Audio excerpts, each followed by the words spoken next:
पुन्हा एकदा बारामतीमध्ये. आणि हा व्हिडिओ थोडासा वेगळा आहे. या व्हिडिओमध्ये गेल्या 2-3 वर्षांमध्ये बारामतीमध्ये ज्या प्रकारचं ब्युटिफिकेशन झालेलं आहे किंवा ज्या पब्लिक फॅसिलिटीज तयार झालेल्या आहेत त्या या व्हिडिओमध्ये मी दाखवायचा प्रयत्न करेन.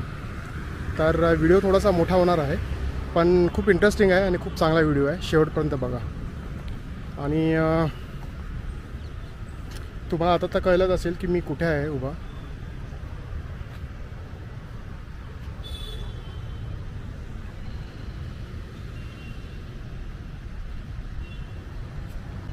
तर हा बारामतीचा कॅनल आणि माझ्या काही जुन्या व्हिडिओमध्ये पण तुम्ही हा कॅनल बघितला असेल.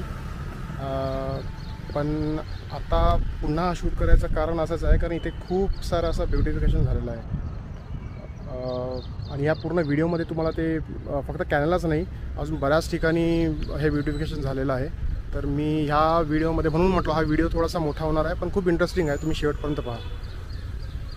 तर चला आपण अजून सुरुवात करूया पुढे. कॅनलला लागूनच बऱ्याच ठिकाणी अशा बसण्यासाठी अरेंजमेंट केलेल्या आहेत, आराम करण्यासाठी किंवा एक्झरसाईजसाठी. तुम्ही बघू शकता इथे लहान मुलांसाठी खेळण्याची पण खूप सारे साहित्य आहेत.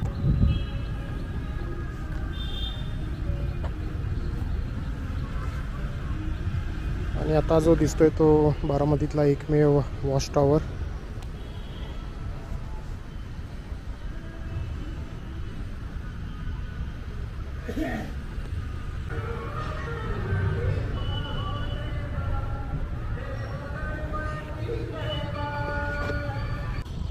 कॅनलच्या प्रवाहाच्या दिशेने खालच्या साईडला जेव्हा मी आलो तेव्हा तिथे मला एक असं मोठं वडाचं झाड दिसलं आणि याला सुंदर प्रकारे एक कुंपण केलेलं आहे.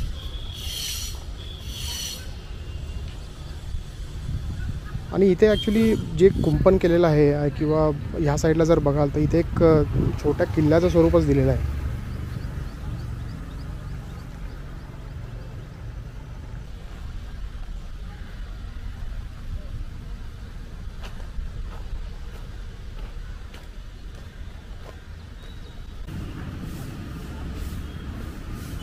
एक ओपन जिम दिसतोय इथे.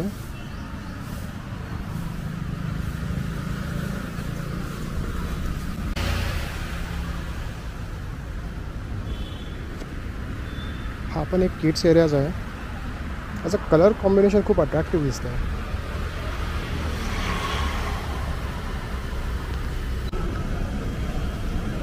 आणि आता आपण आलो आहे ते बारामतीचं बस स्टँड, जे कदाचित आतापर्यंतचं सगळ्यात मोठं टुरिस्ट अट्रॅक्शन बनलेलं आहे बारामतीमध्ये. आता हा बसस्टँडच्या आतला भाग आहे.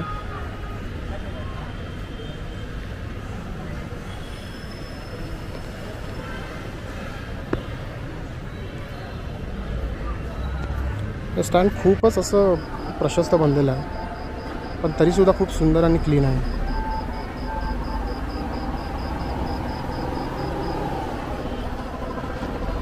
महाराष्ट्रातल्या बाकीच्या एस टी स्टँडने देखील ह्या एस टी स्टँडचा आदर्श घ्यावा असं हे स्टँड बनलेलं आहे.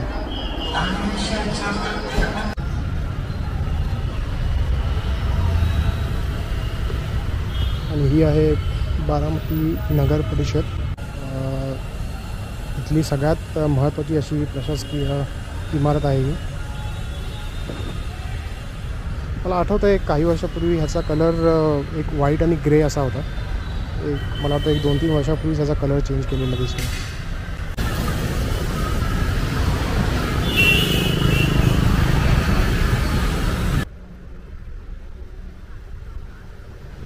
मित्रांनो, आता मी जिकडे आहे तो एक नवीन असा एक टुरिस्ट स्पॉट जो बारामतीमध्ये बनतो आहे, तो म्हणजे बारामतीचा तलाव परिसर. तर इथे तुम्ही बघाल, मी आता हा सकाळी व्हिडिओ शूट करतो आहे. तर काही लोक इथं दिसत आहेत जे एक्झरसाईज वगैरे करत आहेत. पण ह्या तलावाची जर खरी मजा घ्यायची असेल तर तुम्ही इथे संध्याकाळी येऊन पहा. इथे संध्याकाळी एक सॉफ्ट लाईट वगैरे असते इथे. आणि तुम्ही मुंबईमध्ये जर बघाल तर एक चौपाटी जशी असते तसं एक मिनी चौपाटीचं स्वरूप ह्याला दिलेलं आहे. म्हणजे रात्री इथे बरेच असे आउटसाईड फूड ते तुम्हाला ट्राय करायला भेटेल.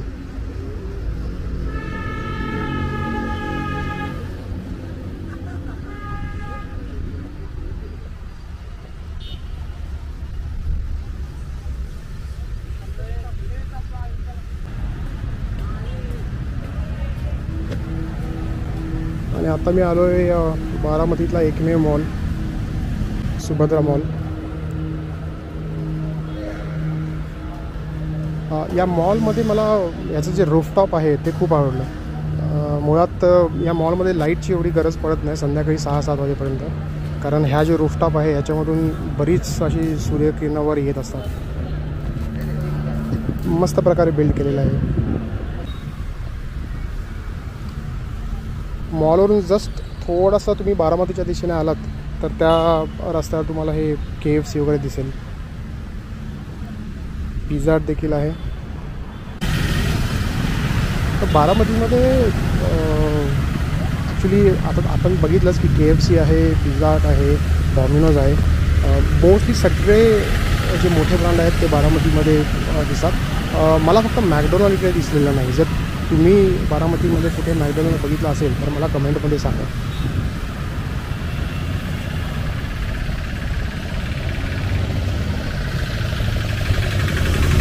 आणि आता मी आहे बारामती भिगवण रोडवर. हा रोड तसा 4 पदरी आणि याला दोन्ही साईडला समांतर असा सर्व्हिस रोड आहे. आणि जो मेन रोड आणि सर्व्हिस रोड आहे त्यामध्ये जो भाग आहे तो अशा प्रकारे डेव्हलप केलेला आहे.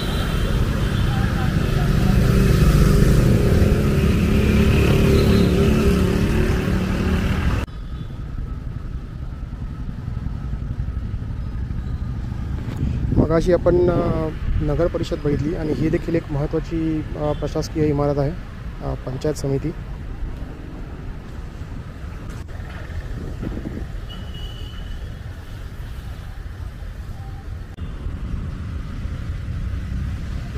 Old is gold.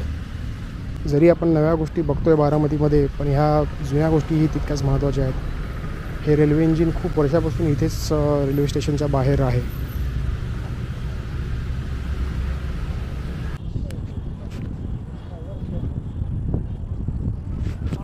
तर मित्रांनो, ह्या व्हिडिओमध्ये एवढाच पार्ट मी शूट केलेला आहे. मुळात एका दिवसामध्ये जेवढं बारामतीमध्ये जे डेव्हलपमेंट चाललं आहे ते दाखवणं खूप कठीण आहे. तर हा फक्त पार्ट 1 आहे. पार्ट 2साठी तुम्ही थोडासा वेळ द्या मला. आणि till then take care, bye bye. मी लवकरच दुसरा व्हिडिओ घेऊन येईन. आणि प्लीज प्लीज प्लीज चॅनलला सबस्क्राईब करा. थँक्यू.